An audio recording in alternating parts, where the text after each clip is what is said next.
Pastor John, at the recent Pastors Conference, you gave a mini theology of prayer, and I was wondering if you could share that here on this episode of Ask Pastor John.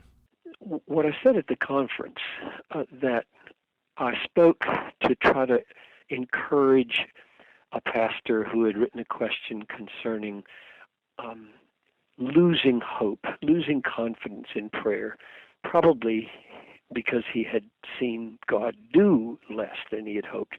What I said was,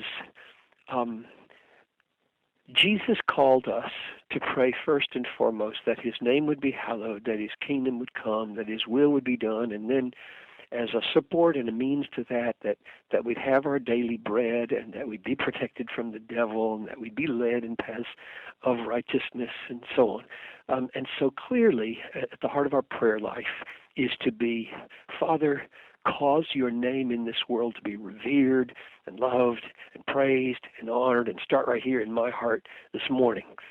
And then advance your kingdom, O God, and cause your will to be done the way the angels do it in heaven. In other words, wrap up and bring your kingdom in and do everything you need to get us to that goal. And what I said was, in the book of Revelation, prayer is being gathered into bowls. This is seen in chapter 5, it's seen in chapter 8.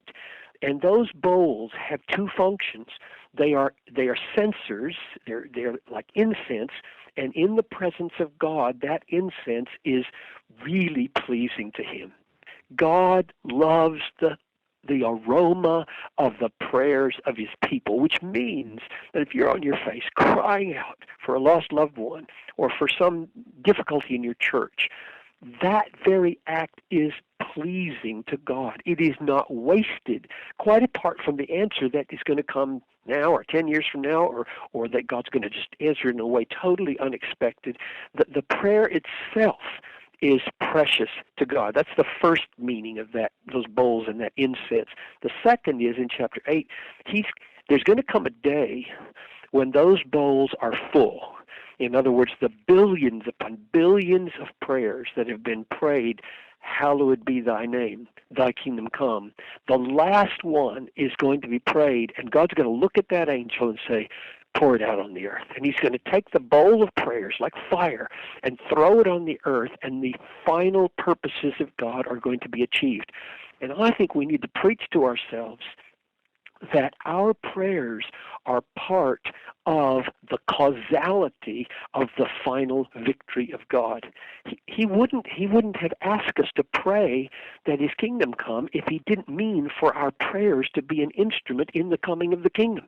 So it's simply astonishing that when you think of the billions of times the Lord's Prayer has been uttered, all of those times when it's been uttered in faith, God's put it in a bowl there, and it's filling up, and the day's going to come when that bowl, as it were, will be poured out as the consummation of the age. So none of those prayers is wasted.